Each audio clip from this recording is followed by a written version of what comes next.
Hello everyone, welcome you all. আজকের এই ক্লাসে আমরা অঙ্কের পার্সেন্টেজ অর্থাৎ শতকরা চ্যাপ্টার থেকে বেশ কিছু টাইপের অঙ্ক দেখব। প্রথমে তোমরা এক কাজ করতে পারো, যখন অঙ্কগুলো দেখবে ভিডিওটা পজ করে আগে নিজেরা করার চেষ্টা করো। সেখানে তোমাদের কতটা সময় লাগছে সেটা দেখো, আর তারপরে আমি যে প্রসেসে অঙ্কগুলো করাচ্ছি সেটা দেখো যে কত সোজা উপায়ে অঙ্কগুলো করা যায়। তো দেরি না করে ক্লাসটি শুরু করা যাক। আজকের প্রথম অঙ্ক দেখো, 45% অফ 280 প্লাস 28% অফ 450 এর মান কত? অঙ্কটা দেখে অনেকেই কি করবে, এই 45 কে ধরো 45/100 ইন্টু 280, আর এখানে 28/100 ইন্টু 450, এইভাবে কাটাকুটি করে বার করবে। তো সেই প্রসেসে যদি করো অ্যান্সার আসবে, ওটা তো ঠিক আছে, কিন্তু এক্সামিনার তোমাকে ওইভাবে করার জন্য অঙ্কটা দেয়নি। এর কারণ হচ্ছে এই অঙ্কটা দেখেই অ্যান্সার করা যাবে। কিভাবে দেখো, তার আগে পার্সেন্টেজের কিছু বেসিক ল তোমাদের বলি। ধরো 5% অফ 100 এর মান কত? 100 5% মানে কত হবে? 5 হবে। এরপর এটাকেই একটু অন্যভাবে লেখা যায়, যেমন 100% অফ 5, আমি ঘুরিয়ে লিখলাম। তো 5-এর 100% মানে কত? 5 নিজেই। কোনো সংখ্যার 100% মানে সেই সংখ্যা নিজেই হয়। তাহলে এই দুটো কেসে কি দেখলে, যে যদি এই পার্সেন্টেজ ভ্যালু এবং এই সংখ্যাটা, এই দুটো যদি পরস্পর ইন্টারচেঞ্জ করা যায়, তাহলে ওভারঅল যে ভ্যালুটা হচ্ছে ওটা চেঞ্জ হবে না। এবার দেখো, এই 110টা যদি 5-এর সঙ্গে গুণ করি, অর্থাৎ কি করছি, 10% অফ 50, এটা কত হচ্ছে দেখো, 50-এর 10% কত হবে? 5। তাহলে ভ্যালু কিন্তু চেঞ্জ হচ্ছে না। এবার এই 10টাকেও যদি ওই দিক নিয়ে যাও, অর্থাৎ 1% অফ 500 যদি করো, সেটাও কিন্তু উত্তর হবে 5। তাহলে পার্সেন্টেজের এই বেসিক লটা নিশ্চয়ই বুঝতে পেরেছো, যে x% ইন্টু ওয়াই, এটা হবে কত? xy/100। আর কি আছে, y% ইন্টু x যদি হয়, তার ভ্যালু কিন্তু xy/100 হবে।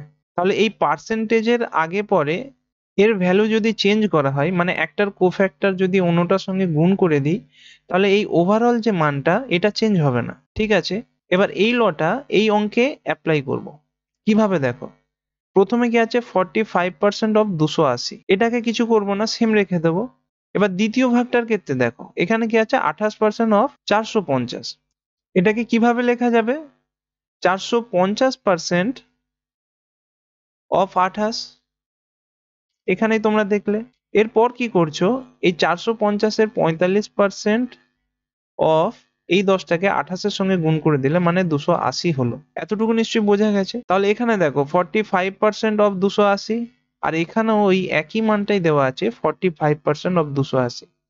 তাহলে 280-র 45% আর এখানে 45%, মানে এই অঙ্কটা আর কিছু না, 280-র 90%-এর মান কত এটাই জানতে চেয়েছে। এবার এখানে তোমরা প্রথমত গুণ করতে পারো, কিন্তু সবসময় গুণের দিকে যাওয়ার প্রয়োজন পড়ে না। কারণ এখানে দেখো 280-র 90% বলেছে, 280-র 100% কত? কোনো সংখ্যার 100% মানে ওই সংখ্যাই হবে। তো 100% 280 যদি হয়, এর থেকে 10% মাইনাস করো, তো 10% মানে কত? 28। 280 থেকে 28 যদি বিয়োগ দাও, প্রথমে 20 বিয়োগ দিলে কত হবে? 260।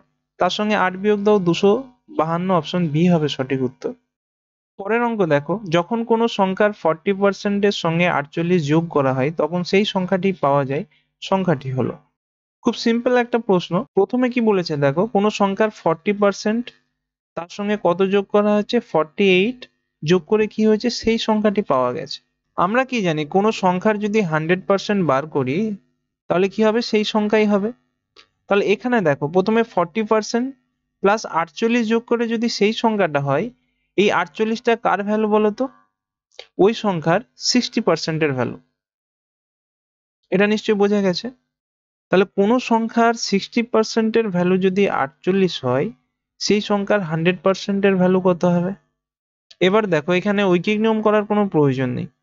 কত গুণ হচ্ছে দেখো, 60% মানে 48, 6 8 48, আর এই শূন্যটা কাউন্ট করছে না, মানে 10 দিয়ে ভাগ করছে। তো 100-র ক্ষেত্রেও আমরা এই শূন্যটা কাউন্ট করব না, 10 ইন্টু 8 মানে 80 হবে সঠিক উত্তর। পরের প্রশ্ন দেখো, দর্শক আকর্ষণের জন্য প্রদর্শনীর কর্মকর্তারা জনপ্রতি 25 পয়সা প্রবেশ মূল্যকে 20% হ্রাস করলো। ফলস্বরূপ টিকিট বিক্রি হওয়া থেকে তাদের দৈনিক উপার্জন 28% বৃদ্ধি পেল, দর্শক বৃদ্ধির শতকরা হার কত? এই ধরনের অঙ্কগুলো এই ভাষা দেখে তোমরা একদম ঘাবড়ে যাবে না। মানে অনেকে কি মনে করে অঙ্কটা অনেক বড় আছে মানে এর সলিউশনটাও অনেক বড় হবে, কিন্তু আদতে তা হয় না। এই অঙ্কটার ক্ষেত্রে দেখো অনেকভাবে সলিউশন করা যায়। প্রথমে মনে করো কোনো সিনেমা হলে টিকিটের মূল্য হচ্ছে 25 পয়সা। তারপর দেখছো যে 100 জন দর্শক গিয়েছে, তাহলে ওদের ম্যানেজমেন্টের কত লাভ হলো বলতো? 25 ইন্টু 100 মানে 2500 পয়সা। এরপর কি বলছে যে টিকিটের মূল্যটা 20% কমানো হয়েছে। আগে 25 পয়সা ছিল, এখন কত হবে? এর 20% কমিয়েছে। 25-এর 20% মানে কত? 25-এর 10% 2.5, 20% হবে 5। তাহলে 5 যদি কমে, এখন টিকিটের মূল্য হবে 20 পয়সা। ঠিক আছে, দর্শকটা বলেনি, ওটা বার করতে হবে। আর কি বলেছে? যে উপার্জন 28% বৃদ্ধি পেয়েছে। তাহলে আগে কত ছিল? 2500, আর এখন কত হবে? 2500-এর 28% বেশি।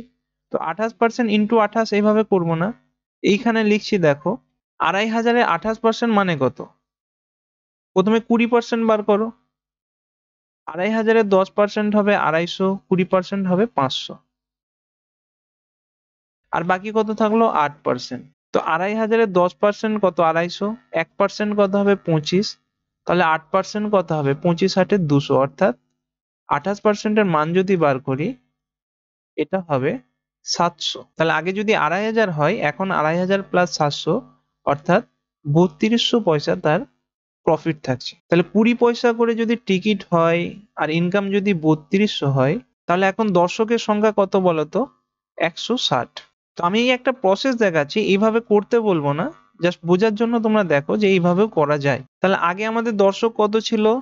100। এখন দর্শক কত হয়েছে? 60। 100 ছিল, 60 বেড়েছে, তাহলে দর্শক বৃদ্ধির হার কত? আলাদাভাবে আর করার দরকার নেই, 100 থেকে 160 হয়েছে মানে শতকরা বৃদ্ধি হবে সি 60%। এই একটা টাইপ গেল। এবার এই অঙ্কটা আমরা রেশিও মেথডে করব। এই মেথড অ্যাপ্লাই করে ইজিলি বার হয়ে যাবে। প্রথমে দেখো প্রবেশ মূল্য কি বলেছে? 20% হ্রাস করা হয়েছে। 20% মানে কত? 1/5। তার মানে আগে যদি 5 পয়সা থাকে বা 5 টাকা থাকে, এখন 1 টাকা বা 1 পয়সা কমে গেছে। তাহলে টিকিটের রেশিওটা কত? আগে ছিল 5, এখন হয়েছে কত? 4। এরপর আছে দর্শক, যেটা আমরা জানি না, ওটা বার করতে হবে। আর তারপর আছে ইনকাম বা উপার্জনটা। তো ইনকাম কি বলেছে? 28% বেশি। তো 28% কে ডাইরেক্ট এখানে 100 আর এখানে 128 এভাবেও লিখতে পারো। নাহলে এটাকে কাটাকুটি করে কি হবে? 28% মানে 28/100 সমান হচ্ছে 4 দিয়ে কাটো, 4 7 28, 4 25 100। মানে ইনকামটাকে 25 আর এখানে 32 এই হিসাবেও লিখতে পারো। আচ্ছা, ওটা ডান দিকে করে দিই। টিকিটের রেশিও কত? 5 আর 4, দর্শকের জানি না। আর ইনকামের রেশিও আমরা এইভাবে বার করব, মানে আগে 25 ছিল, এখন 7 বেড়েছে, অর্থাৎ 32 হয়েছে। দুভাবেই করা যায়, যার যেটা ভালো লাগবে সেই প্রসেসে করবে। তাহলে এবার দেখো ইনকাম 100 আর টিকিটের মূল্য 5, তাহলে দর্শক এখানে কত ছিল? 5 × 20 100। বর্তমানে কি আছে? টিকিটের মূল্য 4 হয়েছে আর ইনকাম 128 হয়েছে, তাহলে দর্শক কত হবে? 4 × 3 = 12, 4 × 2 = 8। যারা 100 128 ধরবে তারা এইভাবে করবে, আর যারা 25 32 ধরবে তাদের ক্ষেত্রে কি হবে? যখন 25 ছিল তখন দর্শক কত?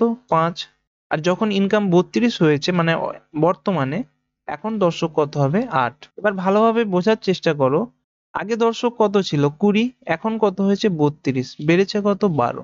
আর ডান দিকে দেখো, আগে দর্শক কত ছিল? 5, এখন হয়েছে কত? 8, বেড়েছে কত? 3। তাহলে এই 12টা 20-র কত পার্সেন্ট? মুখে মুখে করার চেষ্টা করো। 20-র 60% 12 হবে, 5-এর 60% এখানে 3 হবে। নাহলে যারা এটাও বুঝতে পারছো না তারা এইভাবে করো, 12/20 ইন্টু 100 করো, এখানে 3/5 ইন্টু 100 করো।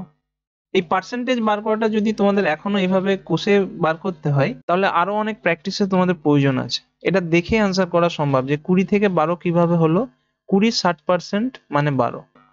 তাহলে আমি রেশিওর দুটো প্রসেস দেখালাম, এই দুটো যে কোনো একটা থেকে এই অঙ্কের উত্তর বার করা যেতে পারে।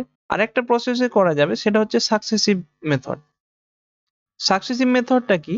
মনে করো দর্শক বৃদ্ধির হার হচ্ছে x%, এটা বেড়েছে। আর কমেছে কি, টিকিটের প্রাইস কত, 20%। আর ওভারঅল কত বলছে, এদের উপার্জনটা 28% বেড়েছে।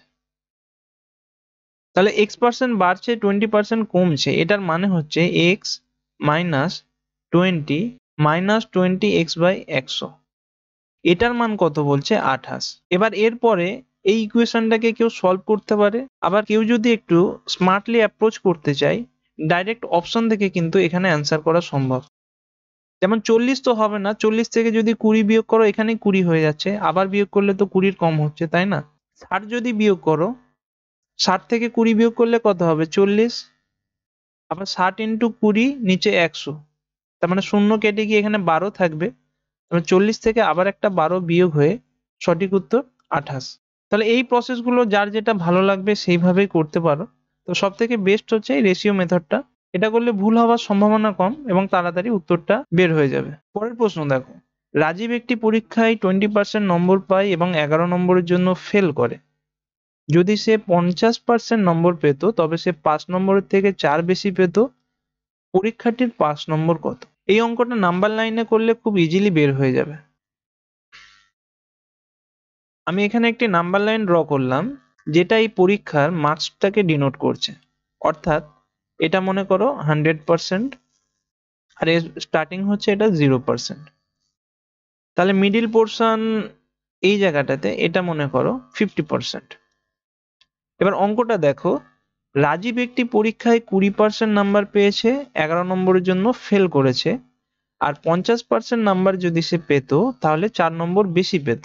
তাহলে পাসের পার্সেন্টটা 50-এর থেকে একটু কম, মনে করো এই জায়গাটাতে পাসের পার্সেন্টেজ আছে। ঠিক আছে, এবার কি বলছে, যদি 20% নাম্বার পাই, মানে এই 20% এখানে আমি লিখলাম, এটা যদি পাই, এই পাস মার্কের সঙ্গে এর ডিফারেন্স কত, 11। পরের আর্গুমেন্টটা দেখো, যদি সে 50% পেত, তো এখানে 50% অলরেডি দাগ দেওয়া আছে, তাহলে কি 4 নম্বর বেশি পেত, মানে এই পাসের যে পার্সেন্ট এটার থেকে 4 বেশি পেত। তো নাম্বার লাইনটা আশা করছি বুঝতে পারছো। তো পার্সেন্টেজের ডিফারেন্সটা কত, 20 সঙ্গে 50 হবে 30%। এর মানটাই কত দেওয়া আছে এখানে, এখানে প্রথমে 11 এবং পরে 4 মানে হচ্ছে 15। তাহলে কি দেখলে, 30% এর মান হচ্ছে 15। এবার প্রশ্নে কি চেয়েছে, 5 নম্বরটা কত বলেছে। তো 30% 15 মানে কি, 30-এর হাফ হয়েছে, তাহলে 20% কত হবে, 10 হবে। 20-র হাফ 10 হয়। এবার প্রশ্নে আবার দেখো, 20% নম্বর পেলে 11 নম্বর জন্য ফেল করে, তাহলে এই যে নাম্বারটা এর সঙ্গে যদি ও 11 বেশি পেত তাহলে পাস করতো, তাহলে পাস মার্ক কত, 21। এটা 20% ধরে করলাম, তোমরা 50% ধরেও করতে পারো। মানে যখন 30% এর মান যদি 15 যখন বার হলো, এখান থেকে কি হবে, তাহলে 50% এর মান কত হয়, 50-এর হাফ মানে 25। এবার কি বলেছে, 50% যদি পাই তাহলে 4 নম্বর বেশি পাই, তাহলে 25 থেকে 4 বিয়োগ করলে সেটা হবে পাস মার্ক। তো সঠিক উত্তর অপশন এ 21। পরের প্রশ্ন দেখো, দুটো প্রার্থীর মধ্যে একটি নির্বাচনে 75% ভোটাররা তাদের ভোট দিয়েছেন, যার মধ্যে 2% ভোট হচ্ছে অবৈধ। একজন প্রার্থী 9261 ভোট পেয়েছেন, যা মোট বৈধ ভোটের 75% ছিল। তাহলে মোট ভোটার সংখ্যা নির্ণয় করো। এই ভোট বা ইলেকশনের অঙ্কগুলো তোমরা খুব গুলিয়ে ফেলো, তো তার জন্য আমি বলবো অঙ্কটা দরকার হয় 2-3 বার পড়বে, যে কি দিয়েছে আর কি চেয়েছে। প্রথমে কি বলছে দেখো, 75% ভোটাররা ভোট দিয়েছে, এখানে লিখলাম 75% বা 75/100। এরপর কি বলছে, যে 2% ভোটটা অবৈধ হয়ে গেছে। তাহলে এই যে পার্সেন্টটা হলো, এর 2% যদি অবৈধ হয় তাহলে বৈধ কত হবে, এর 98%। ঠিক আছে, তাহলে বৈধ ভোটের পার্সেন্টটা এখানে পেলাম। এরপর কি বলছে দেখো, যে যে প্রার্থীটা জিতেছে সেটা মোট ভোটের 75% ছিল, তার মানে এই বৈধ ভোটের 75% যদি করো, সেটার মান হচ্ছে 9261। এখানে একটা এক্স দিতে পারো, তাহলে এক্স এর মান বার করলেই উত্তর বেরিয়ে যাবে। তো এখানে ক্যালকুলেশন কি করবে, 75 100 আছে, 25 দিয়ে কাটো, 3 25 75, 4 25 100, 25 3 75, 4 25 100, এরপর এই 3 3 এ 9 হচ্ছে। আচ্ছা এটা 9 কিনা দেখো, 9 into 6 1, 9 6 2 8 1 9, মানে এটা 9 দ্বারা ভাগ যাবে। তাহলে কি করবে, এই 3 3 কাটলে আর এটা কাটলে, তাহলে 9 দিয়ে ভাগ করো। 9 1 9, 9 মিলে গেল মানে একটা শূন্য বসবে। তারপর আছে 26, 26 হলো 9 2 18, কত বাকি থাকবে 8, 81, 9 9 81। এই জায়গাটা একটু ভালোভাবে লক্ষ্য করো, যাদের বেসিক স্ট্রং আছে তারা কিন্তু এরপর আর ক্যালকুলেশন করবে না, কারণ এই যে সংখ্যাটা এটা দেখো 9 2 আর 1, এটা 3 দ্বারা বিভাজ্য। 9 কেটে যাচ্ছে, 2 1 3, 3 দ্বারা বিভাজ্য। আর যেহেতু 3 দ্বারা আর কোনো ভাগের ব্যাপার নেই, তাহলে মোট ভোটারের সংখ্যাটা অবশ্যই 3 দ্বারা ভাগ যাবে। এবার অপশনগুলো তোমরা টেস্ট করো। প্রথমে দেখো 5 1 6, এটা 3 দ্বারা ভাগ যাচ্ছে, কাউন্ট করব না। শেষে 8 পড়ে আছে, তাহলে টোটালটা 3 দ্বারা ভাগ যাবে না। অপশন বি দেখো 6টা 3 দ্বারা ভাগ যাচ্ছে, কাউন্ট করব না। 8 1 9, এটা 3 দ্বারা ভাগ যাচ্ছে, মানে ওভারঅল 3 দ্বারা ভাগ যাবে। অপশন সি 5 7 12, এই দুটো কাউন্ট করব না। 1 পড়ে থাকছে, এটা 3 দ্বারা ভাগ যাবে না। অপশন ডি দেখো 6টা কাউন্ট করব না, 7 1 8, এটাও 3 দ্বারা ভাগ যাচ্ছে না।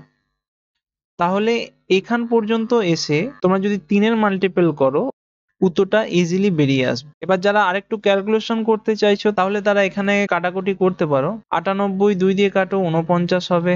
আর এখানে 2 দিয়ে 4 হচ্ছে। এরপর 49 কে 1029 দিয়ে কাটাকুটি করতে হবে, যেহেতু পূর্ণ সংখ্যা আছে মানে ভাগ যাচ্ছে। তো প্রথমে কাটো, 49 কে এটা দিয়ে কাটলাম, 102 আছে।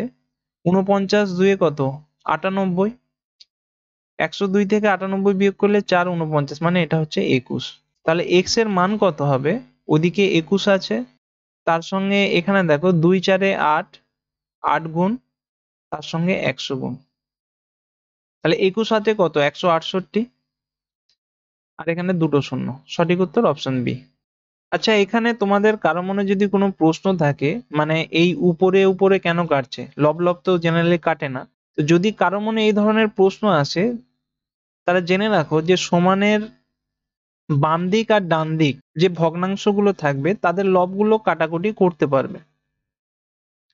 আমি এই কারণেই এই সংখ্যাগুলো এই ডান দিকে নিয়ে গেলাম না, কারণ সময়টা বাঁচালাম। একটা অঙ্কের ক্ষেত্রে 4-5 সেকেন্ড বাঁচানো মানে 10টা অঙ্কের ক্ষেত্রে তোমরা 1 মিনিট বাঁচাতে পারছো। তো এই জিনিসটা মাথায় রেখো, প্রচুর পরিমাণে অঙ্ক তোমাদের প্র্যাকটিস করতে হবে, তারপর এই লেভেলে গিয়ে তোমরা পৌঁছাবে। ঠিক আছে, আজকের ক্লাসটা এখানে এন্ড আপ করলাম। এই ক্লাসে 5টা টাইপের অঙ্ক দেখিয়েছি, তার সঙ্গে তার শর্টকাট প্রসেস কিভাবে হয় সেটা দেখানোর চেষ্টা করেছি। এরপরও যদি কারো কোথাও বুঝতে অসুবিধা হয় তোমরা কমেন্ট করে জানাতে পারো। Thank you for watching.